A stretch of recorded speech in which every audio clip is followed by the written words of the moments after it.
신앙생활을 하다 보면요, 가끔가다 우리 안에 이런 질문이 떠오를 때가 있습니다. 도대체 하나님께서 왜 교회를 세우셨을까? 그런 질문이 마음속에 떠올라 본 적 분명히 있을 겁니다. 어떨 때는 이런 질문이 약간 이제 한탄이 섞인 채로 나올 때도 있죠. 교회 안에 이런저런 문제가 있을 때, 그럴 때는 아마 한탄이 섞인 채로 도대체 이런 골치 아픈 교회를 하나님께서 왜 세우셨을까? 라는 그런 어떤 질문이 우리 안에 나옵니다. 사람이 모일 때 생기는 대부분의 문제가 교회 안에도 동일하게 생길 수밖에 없어요. 또 가끔은요, 교회 밖보다도 더 안타깝고 더 부끄러운 그런 문제가 교회 내에서 생길 수도 있습니다. 그래서 오랫동안 성경을 연구한 어떤 한 신학자가 이런 말까지 했습니다. 오늘날 복음의 가장 큰 걸림돌은, 복음의 가장 큰 적은 교회다라는 그런 말을 했는데, 참 안타까운 말이면서도 정말 고개를 끄덕일 수밖에 없는 그런 어떤 마음이 들 때가 참 많이 있어요. 교회의 가장 큰 적은 공산주의도 아니고, 교회의 가장 큰 적은 이번에 이제 방한한 프란치스코 교황도 아니고, 복음의 최대 적, 가장 큰 걸림돌은 교회 자체일 수가 있습니다. 그런 교회를 예수님께서 왜 세우셨을까? 똑똑하신 그 예수님께서 모든 것을 다 아시는 예수님인데 무슨 목적으로 교회를 세우셨을까? 그런 질문이 우리에게 생길 수 있는데, 거기에 대한 아주 분명한 대답이 오늘 저와 여러분들이 읽었던 본문의 말씀입니다. 우리가 예수님에게, 예수님 도대체 왜 교회를 세우셨습니까? 이렇게 골치 아픈 문제가 생기는 이 교회를 도대체 왜 세우셨나요? 이렇게 물어본다면 예수님께서 뭐라고 대답을 하시냐면, 교회는 나의 몸이다. 교회는 나의 몸이다. 예수님께서 우리에게 그렇게 대답을 해주시는 거예요. 가끔가다 그렇죠. 가끔 이 몹쓸 그런 자식놈들이요, 부모들에게 하는 말이 있죠. 엄마, 도대체 왜 날 낳았어? 뭐 그런 말 하는 경우 있지 않습니까? 오히려 부모는 그 자식놈 때문에 너무 속이 썩어가지고, 내가 저놈의 자식 왜 낳았는지 모르겠다고 그러는데, 되려 그 자식놈이 부모를 향해서 도대체 왜 날 낳냐고 그렇게 따져 묻는 그런 몹쓸 자식들이 있단 말이에요. 그럼 그때 부모가 그런 자식들에게 해줄 수 있는 가장 최고의 답이 뭡니까? 이놈아, 왜 낳긴 왜 낳았어? 널 사랑했기 때문에 낳지. 그게 최고의 대답이죠. 마찬가지예요. 오늘날 예수님에게 도대체 이런 골치 아픈 교회를 왜 세우셨나요? 이렇게 물어본다면 예수님이 우리에게 해줄 수 있는 최고의 대답이 오늘 우리가 읽었던 이 본문 말씀입니다. 교회를 왜 세웠냐고? 교회는 내 몸이다. 교회는 나의 몸이다. 예수님께서 그렇게 우리에게 대답을 해 주시는 겁니다. 교회는 나의 몸이다. 이 몸이라는 이 글자는 한 글자밖에 안 되지만, 이 한 글자에 담겨진 그 의미는 너무나 크고 중요한 그런 의미가 담겨져 있습니다. 오늘 저와 여러분들이 그 몸이라는 단어에 담겨진 그 의미를, 그 교훈을 같이 생각해 보면서 이 교회를 주신, 또 교회를 향한 그 하나님의 마음을 좀 읽었으면 좋겠다, 그런 생각을 갖고 또 감사하는 마음을 갖는 그런 시간이 되기 원합니다. 그 첫 번째는 뭐냐면, 교회는 나의 몸이다 할 때 그 몸이 담고 있는 첫 번째 의미는 뭐냐면, 바로 저와 여러분들을 향하신 주님의 최고의 사랑의 표현이다라는 것을 기억하셔야 돼요. 여러분들, 우리가 최고의 사랑을 이렇게 표현할 때 내 몸같이 사랑하라, 그런 말 하지 않습니까? 그럼 그것보다 더 큰 사랑이 없죠. 그러니까 예수님께서 교회는 나의 몸이다 라고 이야기할 때는 그 몸이라는 의미 안에는 그 교회를 향한 주님의 최고의 사랑이 거기에 담겨져 있는 겁니다. 교회된 저와 여러분들을 향한 최고의 사랑의 의미가 거기에 담겨져 있는 거예요.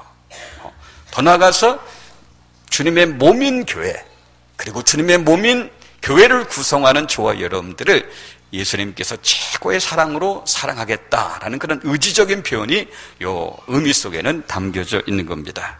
그럼 우리가 성경을 보면 하나님께서 우리를 부르시는 호칭에도 여러 가지 변화가 나타납니다. 우리 성경을 읽어보면, 특별히 구약 성경에 보면 제일 먼저 하나님께서 우리를 부르실 때 어떻게 부르셨냐? 하나님의 백성으로 부르십니다. 하나님의 백성이라는 건 뭐예요? 하나님은 우리의 왕이시다는 거죠. 하나님은 우리의 왕이시고 우리는 그분의 백성이라는 거예요. 어진 임금이 그 백성을 사랑하겠다는 그 의지가, 이 하나님은 왕이고 우리는 그분의 백성이라는 그 표현 가운데 담겨져 있는 겁니다. 근데 하나님은 그 이름만 갖고는 성에 안 차시는 거예요. 그래서 두 번째로 뭘로 부르셨냐면 우리를 양으로 부르십니다. 우리가 하나님의 양이라는 것은 이제 그 하나님 우리의 목자가 되우신다는 거죠. 대표적으로 시편 23절에 보면 여호와는 나의 목자시니, 그죠? 내가 부족함이 없으리로다. 그러니까 왕으로서의 사랑으로 끝나지 않고 그보다 더 진한 사랑, 정말 양을 위해서 목숨을 버리는 선한 목자의 그런 사랑을 담아서 우리를 부를 때 나의 양이다, 그렇게 부르시는 거예요. 왕의 사랑도 귀하지만요, 목자의 사랑은 더 귀한 사랑입니다. 근데 그것도 성에 안 차시는 거예요. 그래서 한 걸음 더 깊은 사랑을 우리에게 주십니다. 그래서 우리를 뭐라고 부르냐면, 아가서 같은 데 보면 우리를 하나님의 그 신부라, 그죠? 나의 신부다, 그렇게 불러요. 나의 사랑, 나의 어여쁜 신부요, 그렇게 불러요. 이 신부라는 이름도 얼마나 귀한 이름인지 몰라요.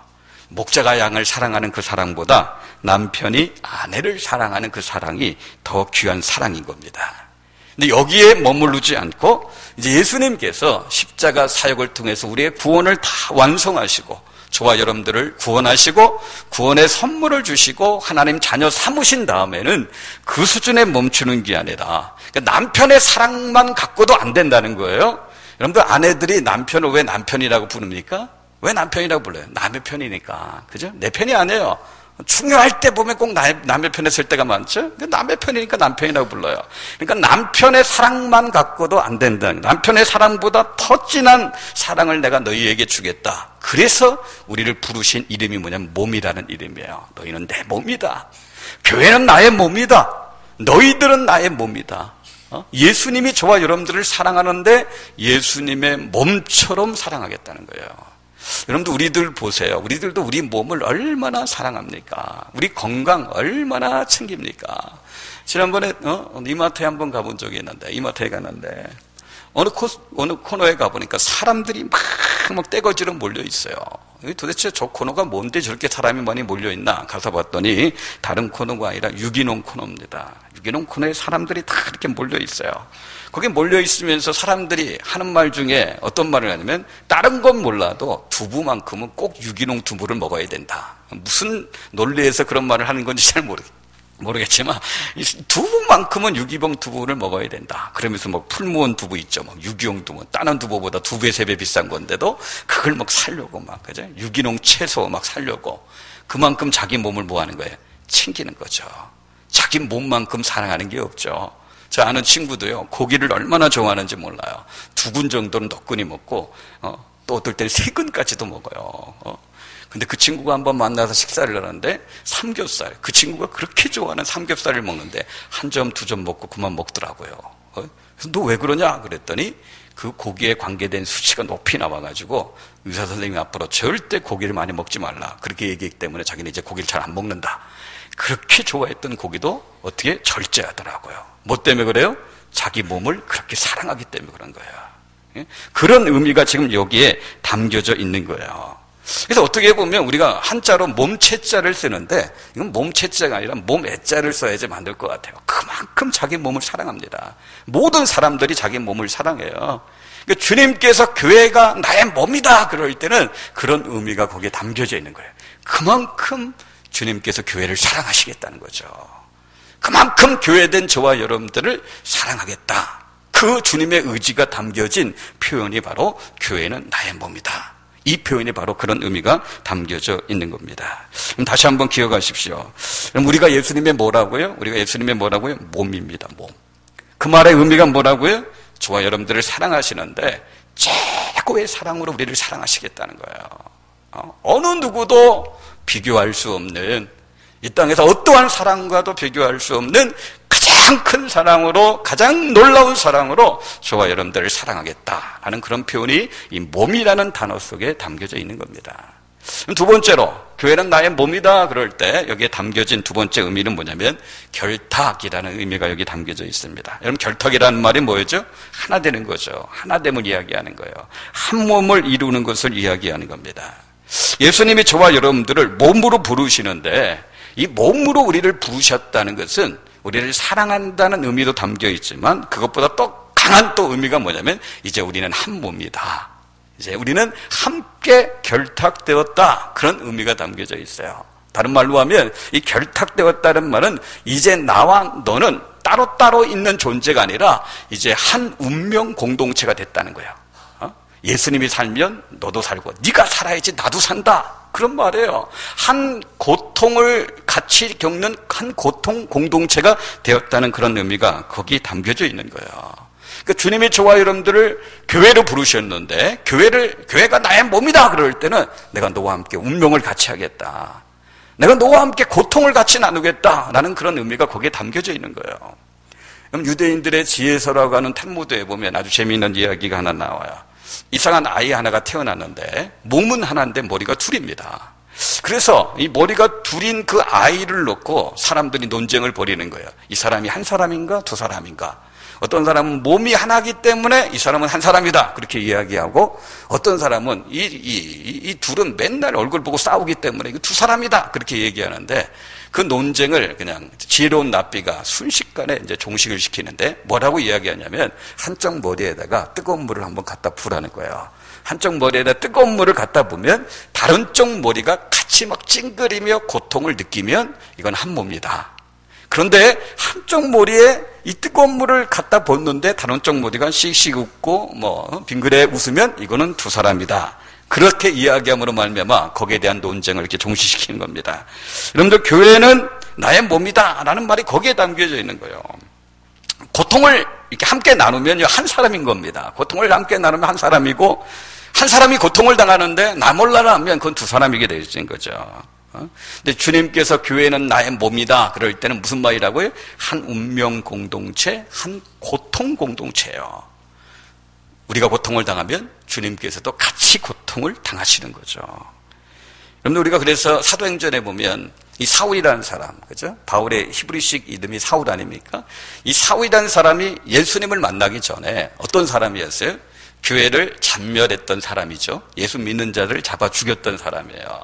핍박과 박해를 가했던 그런 사람이거든요. 그런데 이 사울이라는 사람이 예루살렘에 있는 예수 믿는 사람들을 잡아 죽이는 그런 짓을 하다가 이제 예루살렘에 있는 신자들을 다 어느 정도 다 잡아 죽였으니까, 또 소리를 들어보니까 다메섹에 예수 믿는 사람들이 많이 있다는 소식을 듣고 다메섹까지 예수 믿는 자를 잡으러 이제 가는 거죠. 가다가 누굴 만납니까? 다메섹 도상에서 예수 그리스도를 만납니다. 부활하신 예수님을 만나요.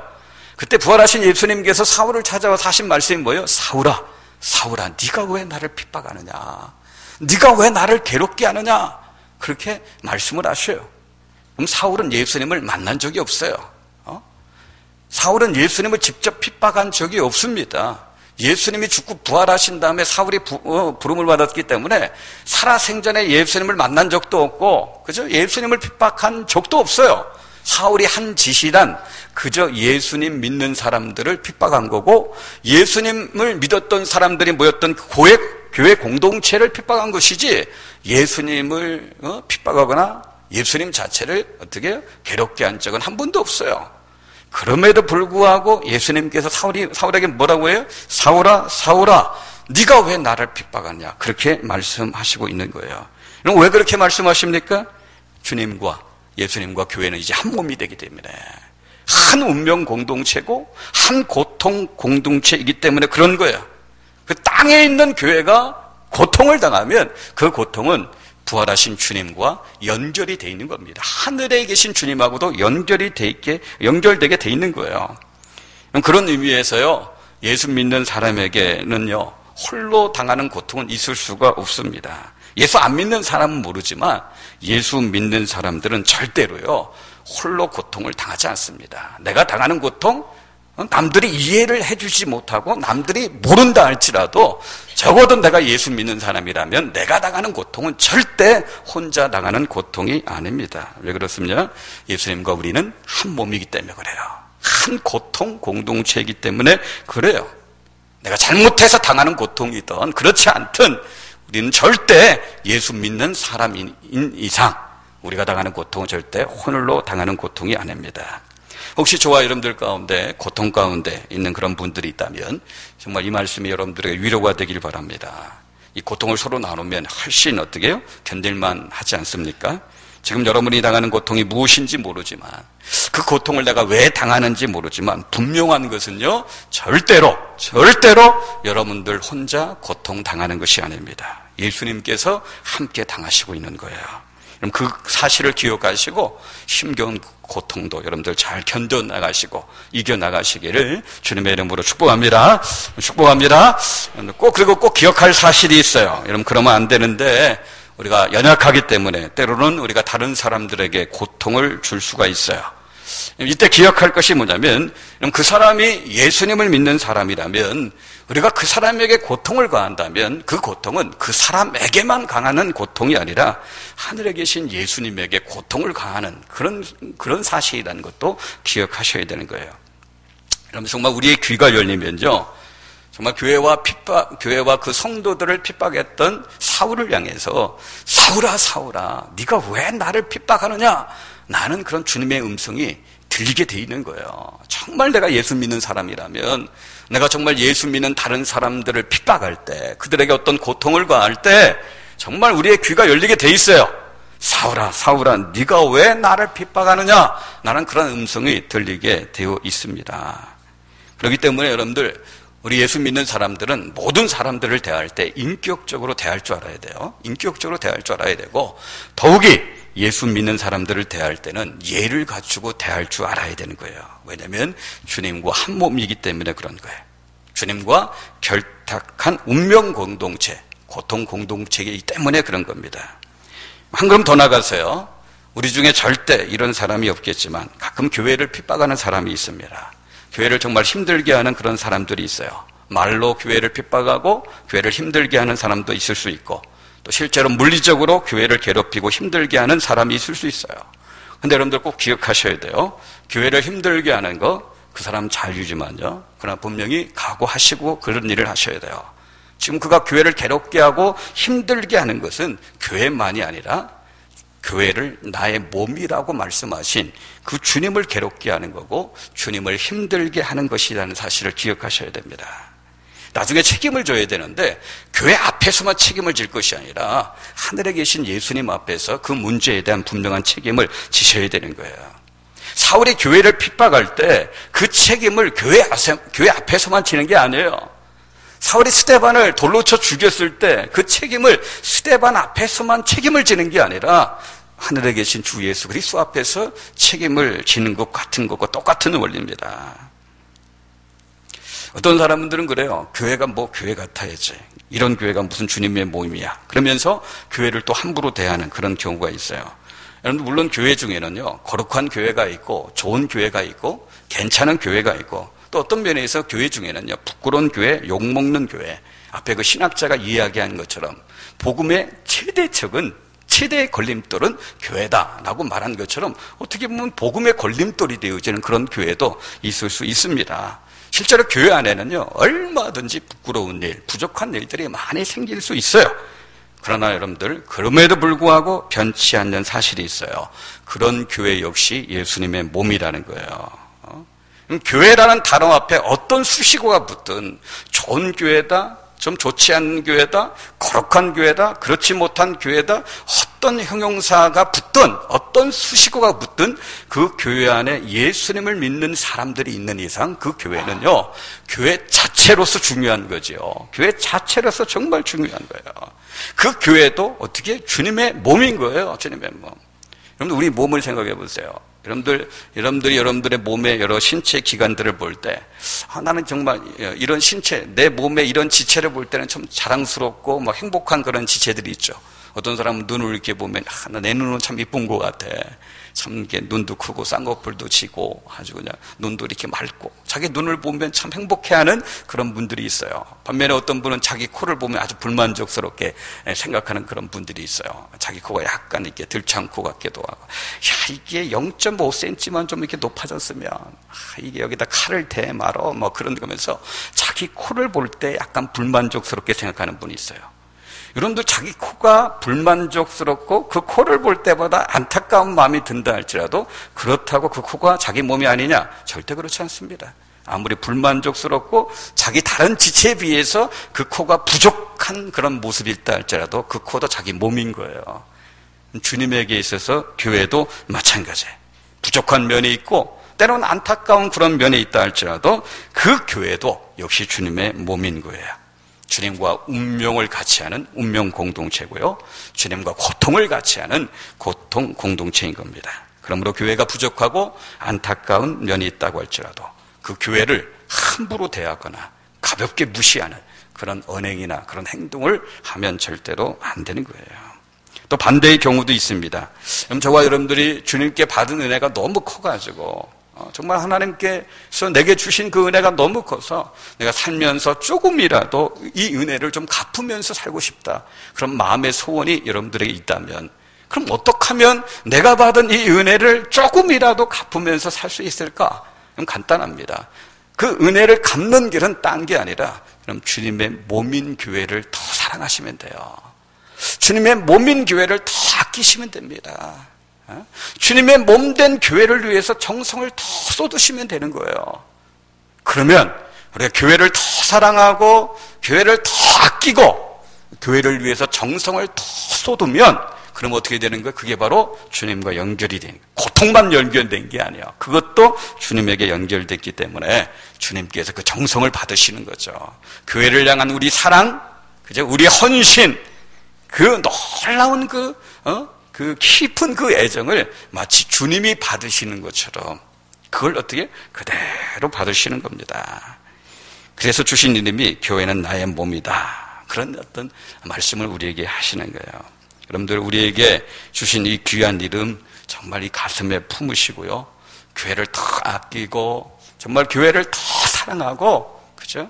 교회에 정말 정성을 더 쏟으시는 저와 여러분들이 꼭 되셔야 되는 겁니다. 한 가지 더 보면요. 교회를 나의 몸이다 할 때 이 몸이라는 단어 속에 담겨진 뜻이 또 뭐냐면 그만큼 하나님께서 우리에게 희망을 거시겠다라는 그런 의미가 담겨져 있습니다. 교회는 나의 몸이다. 이 말은 뭐예요? 교회는 나의 희망이다. 그런 말씀이에요. 우리가 신앙생활하면서 예수님에게 우리가 소망을 두죠. 예수님에게 우리가 소망을 두고 신앙생활합니다. 근데 주님 역시, 예수님 역시 교회를 향해서 희망과 소망을 두시고 또 교회를 향해서 희망을 거시겠다. 그렇게 말씀하시는 거예요. 교회는 나의 몸이다. 이 말은 교회 너희는 나의 희망이다. 그런 의미가 여기 담겨져 있는 겁니다. 그럼 교회가 예수님의 몸이라면 예수님은 그 교회의 머리 되신 분이죠. 머리 되신 분. 그죠? 몸은 머리의 희망입니다. 머리가 신체의 아주 귀중한 부분이지만 사실 불편한 점이 참 많이 있습니다. 무슨 일을 할 때 머리 혼자 절대 할 수 없습니다. 몸이 따라줘야지만 일이 되어지는 거예요. 몸이 안 따라주면요. 머리가 백방으로 노력해도 일이 되어질 수 없는 겁니다. 그런 의미에서 머리 대신 예수님께서 뭔가 일을 이루려고 할 때 그 희망을 어디에 쏟아붓느냐? 그분의 몸인 교회에 모든 희망을 쏟아붓겠다. 그렇게 말씀하시는 거예요. 어떻게 보면요, 이 말은 참 위험천만한 그런 말이 될 수 있어요. 교회가 그분의 희망이기 때문에 그럼 교회가 그르치게 되어지면요, 예수님의 일도 그르칠 수가 있는 거예요. 교회가 그분의 희망이기 때문에 교회가 병들면 예수님의 일도 병드는 그런 일이 생길 수가 있는 거예요. 예수님께서 이 땅에 많은 은혜를 공급하고 싶어도요, 교회가 그분의 몸이기 때문에 교회가 막혀버리면 예수님이 그 은혜를 공급하고 싶은 그 은혜가 전달이 안 되는 그런 경우가 생길 수 있는 거예요. 그럼에도 불구하고 예수님은 모든 위험을 감수하고 교회를 가리켜서 나의 몸이다. 그렇게 말씀하시고 교회 너희에게 나의 모든 희망을 걸겠다. 그렇게 말씀하시는 거예요. 오늘 본문 말씀 다시 한번 보세요. 교회는 그의 몸이니 만물 안에서 만물을 충만하게 하시는 이의 충만함이리라. 참 말이 좀 어렵죠. 같은 한국말인데도 이게 도대체 무슨 말인가 어려울 수 있어요. 근데 이렇게 짧게 잘라서 이해하면 그렇게 어려운 말도 아닙니다. 여러분 보세요. 교회는 그의 몸이니 만물 안에서 만물을 충만하게 하시는 이가 나오죠. 그죠? 만물 안에서 만물을 충만하게 하시는 이. 만물 안에서 만물을 충만하게 하시는 이. 이걸 세 글자로 줄이면 뭐가 됩니까? 세 글자로 줄이면 예수님이 되는 거예요. 예수님.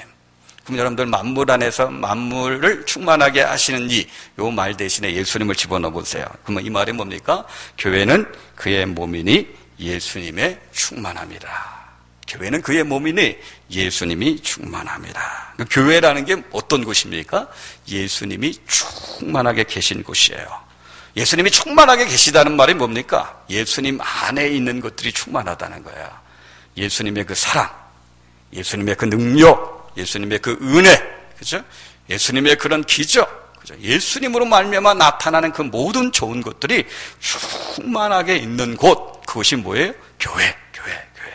예수님의 소망이 뭐냐면, 예수님의 그 생명, 예수님의 능력, 예수님의 사랑과 은혜를 이 세상에 흘러보내기를 원하시는 거예요. 그럼 이 세상은 그런 것들이 부족해요. 아예 없기도 해요. 세상 사람들은 거기에 지금 목말라하고 있어요. 갈급하고 있어요.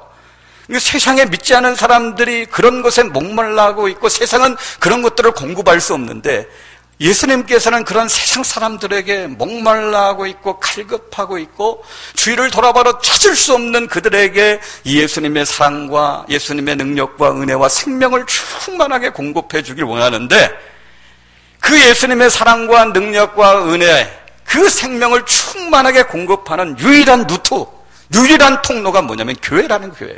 하나님께서는 교회를 사용하시겠다는 거예요. 우리가 보기에는 어떤 교회는 정말 볼품없이 보이고 시시해 보이고 별 볼 일 없이 보이는 교회일지 모르지만요, 예수님은 심지어 그런 교회조차도 사용하셔서 어떻게 했다는 거예요? 그런 교회가 예수님으로 충만한 곳이기 때문에 그런 교회를 통로로 하셔가지고 예수님의 사랑을 흘러보내고 예수님의 능력과 그 은혜와 생명을 세상에 흘러보내기를 예수님께서 원하시고 있는 거예요. 그렇기 때문에 유일한 예수님의 그 소망, 마지막 희망이 뭐냐면 교회예요, 교회. 교회는 나의 몸이다. 이 교회만이 나의 희망이다. 그런 이유가 바로 여기 있는 거예요. 왜? 교회만이 이 세상을 향해서 예수님의 생명을 흘러보낼 수 있고 예수님의 사랑과 능력과 예수님의 그 은혜를 흘러보낼 수 있는 곳이기 때문에 교회는 참, 예수님은 그 위험천만한 것을 감수하고 교회를 희망으로 삼으시는 거예요. 교회를 희망으로 삼고 있는 그런 예수님의 마음을 저와 여러분들이 이해를 하셔야 되는 거예요. 그렇기 때문에 여러분들 교회만큼 소중한 곳이 없는 겁니다. 교회만큼 놀라운 곳이 없어요. 특별한 곳이 없는 것입니다. 그래서 드린 말씀인데 저와 여러분들이 정말 인생 가운데 뭔가 소중한 그런 어떤 일을 해보고 싶다. 인생을 살아가면서 한 번뿐인 그런 인생인데 한 번 지나가면 다시 돌아올 수 없는 인생인데 우리 연수가 70이요 강건하면 80일지라도 안개와 같고 수고와 슬픔뿐밖에 없는 것이 우리 인생인데 이런 인생 살아가면서 뭔가 정말 소중한 그런 삶을 정말 살아가고 싶고 뭔가 가치 있고 뭔가 존귀하고 뭔가 아름답고 놀라운 그런 인생을 내가 한번 살고 싶다. 먼저 뭔가 좀 굵직한 인생을 한번 살고 싶고 보석과 같은 어떤 삶의 자체를 남기는 그런 인생을 내가 한번 살고 싶다. 그런 마음의 소원이 있다면 여러분들이 삶의 처한 환경에서 교회를 세우시는 그런 인생을 살아가셔야 돼요. 이 말이 여러분들에게 목사가 되라는 말이 아니에요. 그죠? 내 삶의 처한 환경에서 교회를 무너뜨리고 교회를 힘들게 하는 인생이 아니라 정말 이 주님의 몸된 교회를 세우기 위해서 노력하고 힘쓰고 수고하는 그런 삶을 사셔야 되는 거예요. 교회 자체가 놀라운 장소고 특별한 장소고 존귀한 장소이기 때문에 그런 인생을 살아가면 내가 말로든지 행동으로든지 내 모든 삶의 영역에서 주님의 몸된 이 교회를 세우기 위해서 내가 수고하고 노력하고 힘쓰며 살아갈 때 그 인생이 아름다운 인생이 되는 거고 소중한 인생이 되는 거고 하나님 보실 때 정말 소중한 인생이 되는 거고 보석과 같은 아름다운 삶의 흔적을 남기는 그런 삶을 살아가게 되어지는 거고 존귀한 인생을 사는 거고 가치 있는 인생, 목적이 뚜렷한 그런 인생을 살게 되어지는 것입니다. 신학을 공부한 우리 한국뿐만 아니라 전 세계 목회자들에게 이 책을 통해서 아주 좋은 그런 영향력을 미치는 목사님 가운데 영국의 로이드 존즈 목사님이 계십니다. 영국의 웨스트민스터 교회를 맡으셔서 정말 하나님의 진리의 계시를 풍성하게 드러내는데 쓰임받았던 이 로이드 존즈 목사님이 계시는데 한국에 있는 모든 목회자들도 이분의 영향을 참 많이 받아요. 저도 개인적으로 이분의 영향을 참 많이 받았어요. 이분이 쓴 책들은 거의 다 이제 읽어봤어요. 이분의 그 책에 나오는 내용을 한 가지 이렇게 소개를 좀 해드리려고 그래요. 한 번은 점쟁이가, 이분이 목회하는 교회에 나온 겁니다. 우리 점쟁이라고 하고 무당이라고 하죠. 서양에서는 그걸 영매라고 그래요. 근데 이 영매가 무슨 생각이 들었든지 교회 한번 가서 내가 예배를 드리고 싶다, 그런 생각이 든 거예요. 자기 딴에는요, 비슷한 업종이라고 생각한 거예요. 자기는 자기 나름대로 귀신 섬기고, 뭐 교회 다니는 사람도 뭐 예수 귀신 섬기는 게 아니냐, 그 사람의 얘기예요. 그 사람의 생각이에요.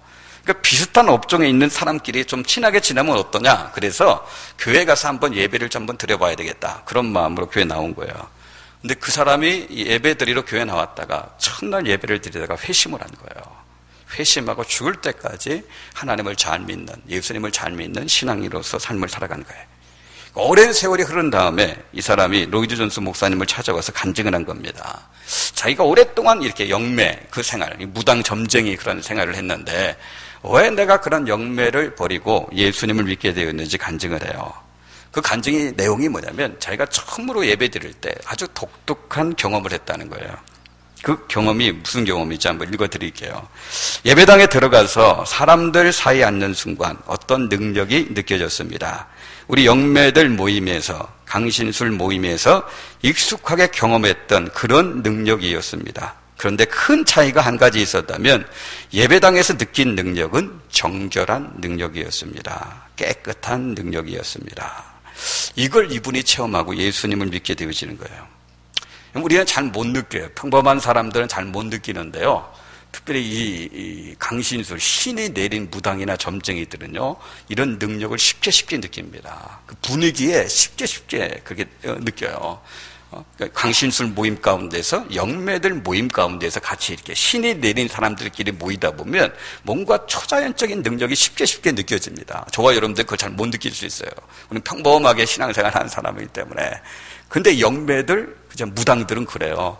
근데 이 영매가 예배드리러 나왔는데 자기가 강신술 모임에서, 영매들 모임에서 느꼈던 그런 능력을 거기서 느낀 거예요.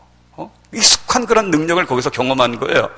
그런데 놀라운 차이 한 가지가 있는데 그 차이가 뭐냐면 자기가 강신술 모임에서, 뭐 영매들 모임에서 느낀 능력과 큰 차이는 뭐냐면 이 교회 와서 느낀 그 능력은 깨끗한 능력이라는 거예요. 정결한 능력이라는 거예요.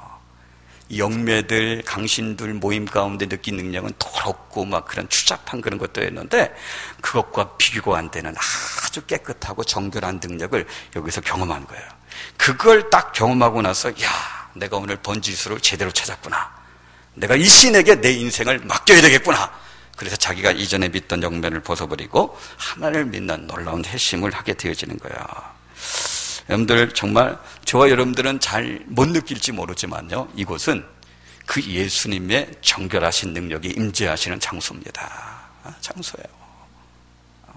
그래서 여러분들 나올 때 좀 사모하는 마음으로 나오셔야 되고요, 될 수만 있다면 정말 깨끗한 마음으로 나오시려고, 이 마음이 좀 열려진 마음으로 나오시려고 우리가 노력을 하셔야 되는 거예요. 좋은 교회니까 그렇겠지, 뭐 로이드 존스 목사님 같은 분이 계시니까 그렇겠지, 우리가 그렇게 생각할 수 있어요. 여러분, 그러나 절대 그렇지 않습니다. 예수님을 믿는 사람들이 모인 교회면 되는 겁니다. 우리가 정결하면 얼마나 정결하겠습니까? 우리가 더러우면 또 얼마나 더럽겠습니까? 제가 설교자로서 여러분들에게 자신 있게 말씀드릴 수 있는 것이 있다면 우리의 부족함이 절대로 예수님의 충만함을 꺾을 수 없습니다. 우리의 더러움이 절대로 예수님의 정결함을 뛰어넘을 수 없어요. 그걸 쫓아낼 수가 없습니다. 예수님이 채우시면 우리의 더러움도 아무것도 아니고요, 예수님이 채우시면 우리의 깨끗함도 아무런 의미가 없는 것입니다. 그냥 교회면 충분한 거예요. 그렇죠? 왜 그래요? 그 무당이 느낀 정결함은 교회의 정결함이 아니라 그 교회에 임재하시는 예수님의 정결함이에요. 무당이 경험한 그 능력은 교회의 능력, 신자들의 능력이 아니라 그 교회에 계신 예수님의 능력인 거예요. 그러므로 예수님을 믿는 사람들이 있는 교회 안에는 주님의 그 능력과 그 정결함이 있는 겁니다. 교회는 나의 몸이다. 그래서 예수님은 여기에 희망을 거는 거예요. 만물 안에서 만물을 충만하게 하시는 그 예수님이 충만함이 있는 것이 교회이기 때문에 주님의 계획과 주님의 소원이 그 예수님의 충만함을 세상에 흘러보내는 것이 예수님의 소원이고 예수님의 계획이고 예수님의 희망이기 때문에 교회는 나의 몸이다. 교회는 나의 희망이다. 그렇게 말씀을 하시고 있는 거예요. 말씀을 맺습니다. 교회는 나의 몸이니 교회는 예수님의 몸이에요. 교회는 예수님의 몸입니다. 이 진리를 마음 깊이 새기고 우리가 평생 신앙생활 하셔야 됩니다. 이 몸이란 단어 속에 우리를 향한 주님의 최고의 사랑이 담아져 있어요. 내가 너희들을 내 몸과 같이 사랑하겠다는 주님의 그 사랑의 의지가 여기 담겨져 있는 표현입니다. 교회는 나의 몸이다. 이 말 속에는 이제 주님과 나는 따로따로 사는 존재가 아니라 한 운명 공동체다. 하나님 나라 갈 때까지 너와 나는 한 운명 공동체다. 너와 나는 한 고통 공동체다. 너와 함께 운명을 같이 할 것이다. 너와 함께 고통을 같이 할 것이다. 라는 주님의 의지가 이 표현 가운데 담겨져 있어요. 교회는 나의 몸이다. 교회는 나의 희망이다. 희망이다. 교회는 예수님으로 충만한 곳이다. 예수님의 생명, 사랑, 능력, 은혜로 충만한 곳이고 나의 소원은 이 교회가 통로가 되어져서 세상으로 이 사랑과 은혜와 능력을 흘러보내는 것인데 그렇기 때문에 교회는 나의 희망이다. 나의 희망이다. 내가 이 교회를 통해서 이 일을 할 것이다. 라는 그런 예수님의 의지가 담겨져 있는 표현입니다. 그러므로 정말 오늘 예배를 드리면서 우리 마음 안에 정말 이 진리를 다시 한번 마음에 깊이 새기시고요. 우리를 몸으로 불러주신 그 은혜에 감사하면서 정말 몸다운 그런 몸의 역할을 좀 제대로 감당하는 저와 여러분들이 되시기를 주님의 이름으로 축복합니다. 축복합니다.